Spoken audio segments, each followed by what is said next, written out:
Olá, bom dia, boa tarde, boa noite a todos que vão nos escutar através desse canal da Exacs no YouTube.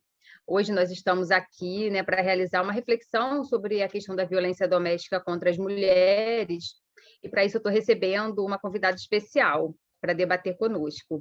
Eu sou Fernanda Berriel, sou assistente social do TRT do Rio de Janeiro, faço parte da equipe de saúde, né, da Coordenadoria de Saúde, numa divisão chamada Divisão de Promoção de Saúde, e desde 2018 nós realizamos um trabalho voltado para a questão do enfrentamento à violência contra as mulheres, né? Tanto para o nosso público interno, que são os magistrados e magistradas, servidores e servidoras, quanto também para os terceirizados, né? Os trabalhadores e trabalhadoras que trabalham lá no tribunal de forma terceirizada, mas também para a sociedade de um modo geral. Nesse ano de 2021, né, nessa nossa quarta edição dessa ação, desse projeto que é intitulado TRT Primeira Região no Enfrentamento à Violência contra a Mulher, né, nós vamos receber aqui para a entrevista a psicóloga Cristina Fernandes, que é psicóloga clínica e jurídica e coordenadora do CIAM, Márcia Lira. Então, inicialmente, eu gostaria de agradecer, em nome do TRT Rio, a presença aqui, a participação da Cristina nessa reflexão que a gente está propondo. E eu vou fazer a minha audiodescrição e uma breve introdução sobre a temática, e depois vou passar a palavra para a Cristina para que ela possa fazer a audiodescrição dela e possa iniciar a sua fala a partir de uma primeira provocação. Então, eu sou uma mulher branca, de cabelos loiros, na altura dos ombros, estou usando uma blusa preta com um casaco branco, atrás de mim tem uma estante de livros e uma cortina cinza. Então, Cristina, assim, para iniciar o nosso debate, né, a gente sabe que o problema da violência contra a mulher não é uma novidade, né? Você já está aí na rede há um tempo, né? Eu também já, como assistente social, já venho acompanhando isso há um tempo, e muito antes da gente, né, na verdade. Então, assim, é um grave problema social, né? E a gente tem visto, assim, que as notícias e os dados têm demonstrado, né, que a pandemia só intensificou essa problemática, né? Por exemplo, a gente tem dados, né, divulgados pela agência Patrícia Galvão, que revela assim, um número muito assustador em relação à violência contra as mulheres no Brasil, né? Essa agência Patrícia Galvão, né, o Instituto Patrícia Galvão, utiliza base de dados de diversas pesquisas, inclusive do 13º Anuário Brasileiro de Segurança Pública. E uma dessas fontes, né, juntando essas fontes, inclusive o anuário, a gente tem que uma mulher é vítima, né, de estupro a cada 10 minutos no Brasil. 3 mulheres são vítimas de feminicídio a cada 1 dia. E 30 mulheres sofrem agressão física por hora. Então, a ONU Mulheres, né, já demonstrou preocupação no início da pandemia, né, no relatório A Sombra da Pandemia, Violência contra as Mulheres e Meninas e a Covid-19, né, com essa possibilidade da intensificação desse problema, também por afetar a própria rede de atendimento, né, que já tinha certas dificuldades e que, com o encaminhar da pandemia, também sofreu um pouco, né? Tendo que se reinventar, acionar outros canais, né, para atender as mulheres. Então, assim, nós temos esses dados, né, que apontam também que as denúncias aumentaram durante a pandemia, né, cresceu o número de denúncias. Então, acredito que também possa ter crescido a busca pela rede de atendimento à mulher, né, na qual você atua como psicóloga, né, coordenadora do CIAM. Então, Cristina, assim, diante desse quadro, né, desses dados, né, depois que você se apresentar, eu gostaria de iniciar te perguntando assim, o que é, né, e como funciona o CIAM, para a gente entender melhor um pouco do lugar que você está falando, né, e atuando nessa rede. Então, boa tarde, Fernanda. Obrigada pelo convite, eu agradeço imensamente, tanto pelo convite, mas, sobretudo, por vocês privilegiarem uma pauta que a nós é tão cara, né? O nosso objeto de trabalho, né? De atuação profissional, que é relacionado tanto à proteção quanto ao enfrentamento da violência contra as mulheres e, importante dizer, contra o feminino, né? Porque é uma questão de gênero que transcende a questão do sexo, né? Bom, eu sou uma mulher branca, de meia idade, cabelos curtos, eu estou com uma roupa rosa com preto, né, um estampado, e ao fundo tem uns quadros, árvore de Natal, uma parede caramelo, né, e algumas velas, né, 2 candelabros. Bom, o Centro Integrado de Atendimento à Mulher se chama Márcia Lira, né, é uma unidade de atendimento, né, a mulheres que estão enredadas em dinâmicas de violências, né, para além da violência doméstica, para além da violência intrafamiliar, mas atende em razão tanto das ocorrências, né, ou seja, da demanda, quanto da divulgação sobre o tema, atende majoritariamente esse tipo de violência, né? Mas atendemos assédio moral, assédio sexual, violência sexual por estranhos, tráfico de mulheres, né? Enfim. É importante dizer que esse é um dos primeiros centros governamentais do país, né? É o primeiro do governo do Estado, né? Ele inicia seu projeto piloto em 1995, ou seja, ele precede a Lei Maria da Penha. Portanto, a metodologia implantada e aprimorada a partir da experiência, né, da prática nos atendimentos, serviu de base, como uma das bases, não é a única no país, para a elaboração da norma técnica de atendimento desses centros, seja ele um CIAM, um CEAM, um CRAM, um NIAM, não importa a nomenclatura, mas todos que têm essa mesma proposta seguem essa norma técnica.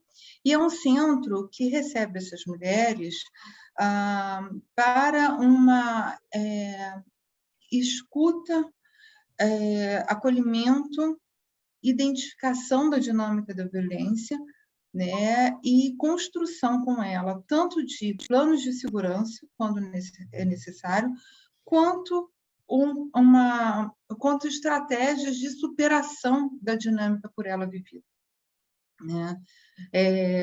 A ideia é se trabalhar fundamentalmente a autonomia da cidadã, né? O fortalecimento dela, sobretudo emocional, né? Para que ela possa tomar decisões, consiga resgatar a capacidade de tomada de decisões sobre a própria vida, né? E isso é importante que a gente deixe muito claro, porque os centros de atendimento, eles não têm como critério de atendimento, condicionalidade, que ela faça um registro de ocorrência e nem tampouco que ela se separe do autor da violência. Então, isso é bastante importante que fique registrado. Será respeitado o tempo dela, a necessidade dela, as possibilidades dela, as fragilidades dela, por isso a construção com ela dessas estratégias para que ela retome a capacidade de tomada de decisões. Muito bom, Cristina, porque realmente, né, é uma das questões que a gente vivencia, né, quando trabalha com esse tema, que as mulheres sofrerem uma nova violência, né, ao serem atendidas em alguns serviços, né? Então é importante passar essa segurança, né, de que elas serão acolhidas, de que serão respeitadas, né, e de que serão orientadas, mas que elas têm a liberdade, né, da escolha, da decisão, né? Não é o profissional, ele vai atuar ali como mediador, né, entre as políticas públicas, né, a garantia do direito, mas a mulher é protagonista nesse processo, né? E nem sempre ela chega no momento em que está pronta para algumas decisões. Às vezes é um processo até longo, né, de construção dessa recuperação da autoestima, né, por exemplo, e como você falou, na própria auxílio da equipe na identificação da situação de violência, né? Porque muitas vezes a mulher pode procurar num momento assim, de maior necessidade, mas não ter tão claro consegue compreender todas as nuances dessa violência, né? Então, você poderia falar um pouco mais assim sobre esses tipos de violência, que a gente sabe que assim a violência física ela é a que mais a gente conhece, é a mais divulgada, é a mais, né, falada, mas a gente sabe, a Lei Maria da Penha vem ajudando a divulgar muito mais, né, os outros tipos de violência que antecedem, inclusive, a violência física, e que, se houver uma atuação importante anteriormente, né, pode-se evitar chegar nessa grave situação. Sim. Isso que você colocou, Fernanda, é bastante importante, porque as violências que precedem, elas não deixam marcas visíveis para quem convive ou quem tem contato com essa mulher, né? Então, a gente percebe que a própria mulher tem dificuldade de identificar que ela já vinha enredada nessa dinâmica, né? Ela já vinha refém de uma situação adversa que já vinha gerando sofrimento, né? Sobretudo para ela, porque a grande divulgação é em cima daquilo que deixa evidências, né? Até porque na nossa sociedade há uma cultura que privilegia a decisão sobre as nossas vidas dada a terceiros, né? Normalmente a um juiz, a uma juíza, né? E a todo o sistema de justiça. Então, é isso que facilita o desdobramento de uma investigação policial e, posteriormente, de um processo, que são as marcas, as evidências, né? Hoje, nós avançamos recentemente quando se incluído dentro do Código Penal a violência psicológica. E isso é muito importante, porque, apesar de ser uma violência mais insidiosa, em razão de não deixar marcas, ela é a prevalente. Porque ninguém vai chegar perto de uma pessoa e sair batendo nela se não tiver certeza do tipo de reação que ela provavelmente terá, né? Então, há uma violência anterior que é de uma desqualificação, que é de uma fragilização, que é a violência psicológica, né? Ou daquelas ofensas, né? Daquela difamação, né? Que é a violência moral, né? A questão da violência sexual, né? Muitas vezes ela se dá a partir da pressão como prova de amor, né? Ou de fidelidade, práticas sexuais que você não necessariamente tem interesse, né? Que não necessariamente traz prazer. E isso é uma violência sexual, né? E muitas vezes a gente entende que a violência sexual é fazer sexo contra a vontade. Não, muitas vezes é a modalidade do sexo, é o momento do sexo, né? Então, a gente percebe muito claramente que as mulheres, quando nos chegam, elas, hoje em dia, menos, né? Mas não tão menos. Elas chegam falando sobre aquele empurrão ou aquela violência física mais extremada que ela foi gradativamente evoluindo, né? Existe um autor, um psicólogo português, que ele fala que a violência psicológica é o aniquilamento do eu do outro. É quando você já não se sente dono de si mesmo. Você tem a impressão, será que eu estou ficando maluca? Sabe? Ele é uma pessoa tão... Ele é um ótimo pai, ele não deixa faltar nada, né? Por que eu me sinto tão infeliz? Por que eu estou sofrendo tanto?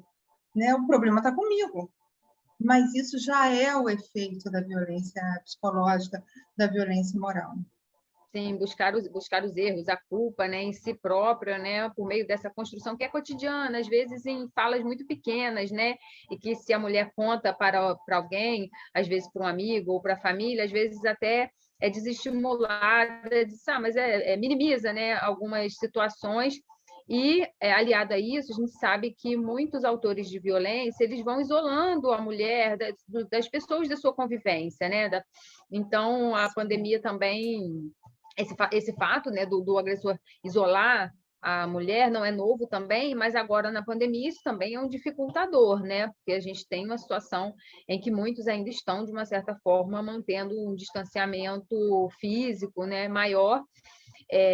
Então, assim, eu acho que nesse período agora de Natal, Ano Novo, que é claro que a gente tem que seguir as recomendações, né, de comemorações bem comedidas, né, com um núcleo familiar bem pequeno, evitando, claro, aglomerações, porque a gente ainda está no meio da pandemia, né? Mas eu acho que o fato de poder participar, por exemplo, de eventos familiares pode ser um indicador, né, desse relacionamento, porque muitos homens assim impedem que a mulher participe, né, de comemorações da família dela, ou então que ela mesma passa a não querer participar para evitar algumas situações desagradáveis. Então, a gente vê esse movimento, né, de ir se isolando para evitar alguns conflitos, para evitar algumas situações desagradáveis. Então, nesse sentido, assim, eu te perguntaria como que as pessoas que estão no entorno também poderiam ajudar, se é possível, né, quem está no entorno dessa mulher perceber, ajudar a identificar, como lidar com essa situação do isolamento provocado, né? Sobretudo demonstrando que, mesmo não entendendo, tem uma disponibilidade para escuta e para acolhimento, que está ali também para ela, não por ela, porque isso só ratifica essa autoestima abalada, né, essa insegurança, porque ela não dá conta da própria vida, né? Mas tentando demonstrar para essa mulher que a qualquer momento a pessoa está disponível para acolher o tempo dela, porque isso é que é importante, cada um tem o seu tempo. Né? Se a gente considerar a nossa cultura, a cultura que ainda nos alicerça, a nossa sociedade ocidental, brasileira, né? Nós ainda percebemos a mulher como responsável pelo bem-estar dos filhos, pelo sucesso dos filhos, pela manutenção do casamento, da família unida, né, a qualquer preço, muitas vezes. Então, às vezes, a mulher ela persiste porque ela precisa entender que aquilo pode ser pior do que uma possível separação, um afastamento. Ela não será a responsável pelo problema, né? Ela está iniciando a solução, né? Mas não é assim que as pessoas veem. Ruim com ele, pior sem ele, tenha paciência, só muda o nome, são todos iguais, né? Você também, quando você percebe que ele está nervoso, deixa ele quieto, não provoca, né? São frases muito comuns. Mas se a pessoa percebe o seguinte, olha, eu entendo que você tenha dificuldade, né? A vida pode ser diferente, os relacionamentos precisam ser saudáveis, precisam ser adequados, né? E a hora que você estiver pronta, pode contar comigo. Quantas vezes você quiser falar comigo, pode falar sobre isso, pode falar comigo, né? Isso é importante, né, Cristina? Porque assim, eu acho que essa orientação é bem válida, né, para amigos e familiares que conseguem identificar alguma situação de relacionamento abusivo, né, por exemplo, mas que no sentido de que eles possam acolher esse tempo, porque há uma tendência, né, que é a questão do dito popular, assim, né, do que é mais cotidiano, de assim, ela está reclamando, mas ela volta, né? Volta para a situação. Então, há um descrédito de que vai haver um rompimento, há uma desacreditação, né, de que essa mulher vai conseguir tomar alguma decisão, e aí sua própria rede de relacionamento acaba se afastando nesse sentido, assim, também não vou oferecer mais ajuda, né? Mas acho que compreender que é importante dizer, né, olha, estou aqui, aguardo o seu tempo, eu sei que é difícil, porque romper um relacionamento, né, como você falou, vejo também como um processo de luto, né, luto dessa expectativa do casamento, né, que como você pontuou da mulher como asseguradora desse sucesso, né, do relacionamento, dessa questão dos filhos. Então, assim, romper o relacionamento traz a ideia do fracasso. Então, assumir esse fracasso, né, é uma situação bastante difícil e precisa, muitas vezes, de auxílio profissional, né? Então, Cristina, assim, a gente sabe, né, de toda essa dificuldade que envolve a identificação, né, o apoio, inclusive a busca de ajuda, né? Às vezes, para vencer esse primeiro movimento, né, para realizar esse primeiro movimento da busca de uma ajuda, há uma exigência, né, de um grande esforço, né, por parte das mulheres. Então, assim, eu queria que você comentasse sobre isso, né, no sentido de que, assim, é sempre, mesmo com todas essas dificuldades, é sempre importante buscar ajuda, né? Porque é aquilo que a gente já falou, a pessoa vai se sentir respeitada, vai ser bem atendida, né?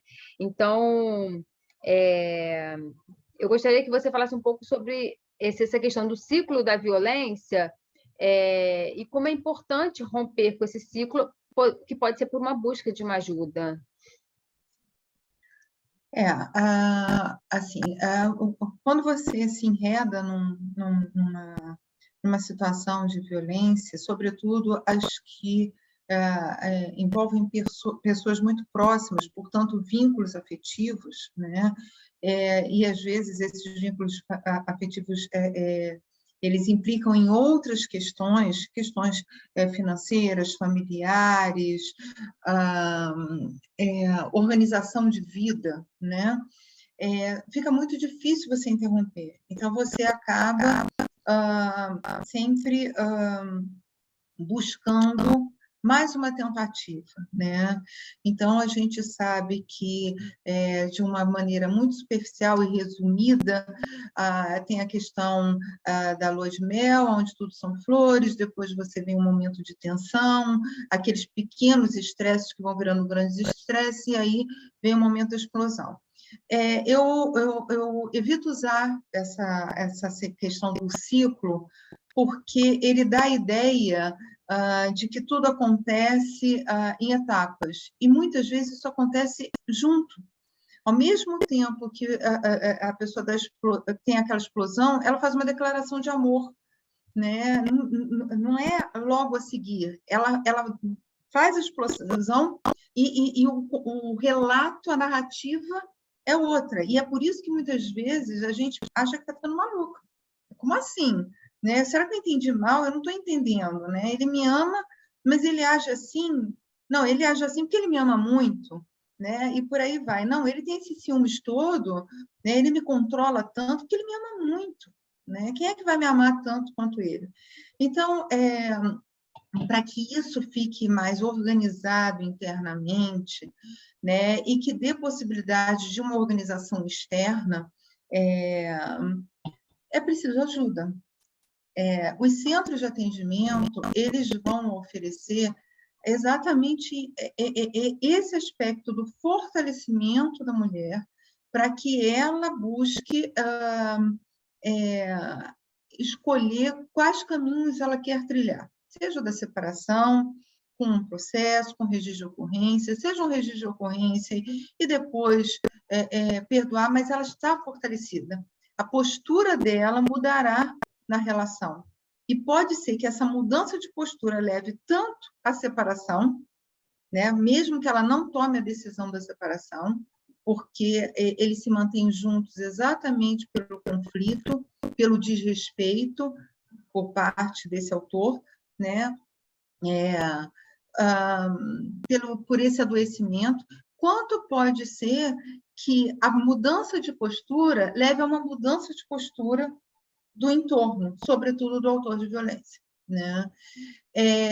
Mas nós temos uma rede que vai para além disso, né? Porque a gente tem a questão da prevenção, a gente tem a questão da proteção e a gente tem a questão, digamos assim, da punição, da responsabilização.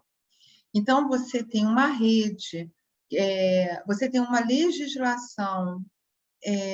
Então, o papel dos centros são exatamente de articulação de toda uma rede que, na composição entre ela, na complementação entre todos os órgãos, vai contribuir para a prevenção, para a proteção, promoção de direitos, de cidadania e tudo que implica isso, autoestima, autoconfiança, segurança, etc., e para a punição, responsabilização desse autor, né? Então, é um sistema de justiça que envolve Ministério Público, Defensoria Pública e o Judiciário, é o sistema de segurança pública, que envolve a Polícia Civil, a Polícia Militar e a Guarda Municipal, né?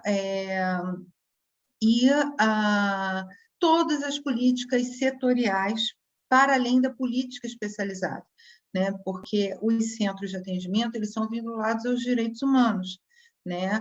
Especializado na questão de gênero, né? Do enfrentamento da violência de gênero. Já as outras políticas setoriais, elas também vão complementar, seja a política da assistência, a política da saúde, da educação, etc. e tal. E para alicerçar as ações desses órgãos, sejam eles especializados ou não, porque nós temos muitos municípios, a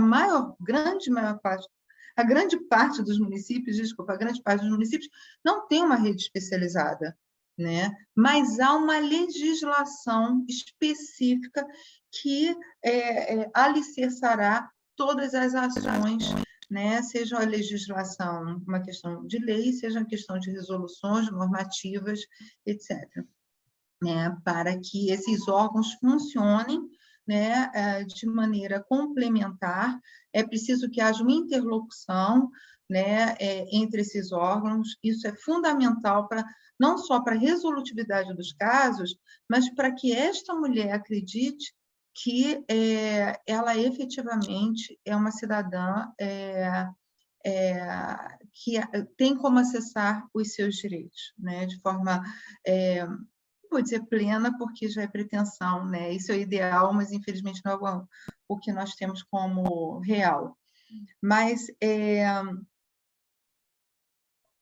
uma das funções e está na norma técnica isso, é exatamente dos centros de atendimento, exatamente essa articulação dessa rede, né? E muitas vezes o que a gente percebe é que as mulheres são incentivadas a fazer o registro de ocorrência, elas são incentivadas, denuncia, e muitas vezes ela não quer denunciar, e ela permanece naquela dinâmica, né? Porque ela não quer denunciar, o que está sendo divulgado, incentivado é a denúncia, né? E aí ela permanece ali. Não, o ideal seria que incentivasse. Procure um centro de atendimento, procure profissionais que possam lhe ouvir, procure profissionais que possam lhe orientar, né? Só para complementar, Fernanda, é importante dizer que durante a pandemia foi feito um esforço enorme das pessoas que atuam na rede especializada, e eu estou falando toda a rede especializada, para que se pudesse oferecer recursos, né, ferramentas para as mulheres acessarem esses direitos. Funcionou muito bem? Não. Foi rápido? Não tanto quanto era necessário, mas se conseguiu. Então, hoje, se você entra no site da Defensoria Pública, você terá uma aba, né, com todo um explicativo, um instrutivo e telefones para que você acesse a Defensoria Especializada, né? E aí, a partir desta Defensoria Especializada e das orientações que ela lhe oferecer, você vai poder acessar a sua Defensoria local. O mesmo a gente pode falar sobre o site da Justiça, o site do Ministério Público. Você vai encontrar abas que te dão acesso, te dão informações de como obter melhores orientações mais detalhadas a partir de telefones ou de plataformas digitais. foi aprimorado e incluído o botão da violência doméstica nos registros de ocorrência online. Então, você ainda hoje pode, mesmo tendo arrefecido de alguma forma a pandemia, né, não a pandemia, mas os índices, né, os números de adoecimento, todos esses recursos permanecem disponíveis. Muito bom, Cristina. Assim, é bom aproveitar essa oportunidade, né, para divulgação desses canais de atendimento que facilitam, né, nesse momento a busca por ajuda. Então, na descrição desse vídeo, quando ele for ao ar, eu vou deixar também todos esses telefones e essa rede de atendimento para que facilite o acesso, né, das pessoas que nos assistirem, tá bom? Então, Cristina, eu gostaria assim, né, de finalizar te agradecendo mais uma vez, né, por essa participação, por você ter sido tão solícita, e espero que nós consigamos, né, estabelecer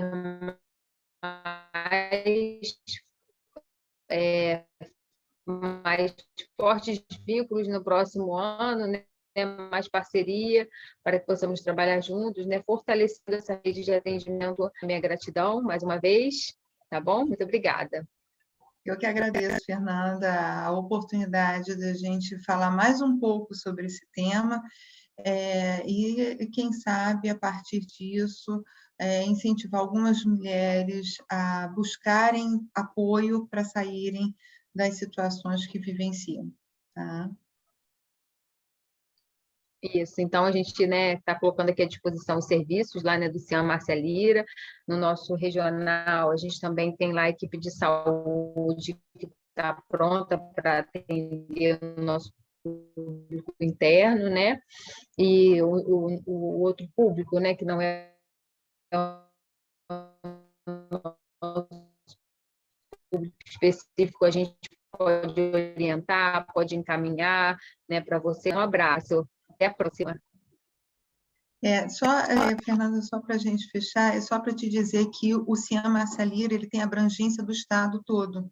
Então, muitas vezes, num local onde não há um serviço especializado no interior, a mulher pode ligar para o Cian Márcia Lira, que ela, inclusive, será atendida por telefone, se assim ela concordar. Se ela puder vir presencialmente, ótimo, mas se não, os retornos, inclusive, serão feitos por telefone, de acordo com a possibilidade dela, enfim, a privacidade dela. Tá bom? Obrigada, uma boa tarde para todos. Obrigada, vou disponibilizar então os telefones aqui. Tchau, Cristina. Tchau.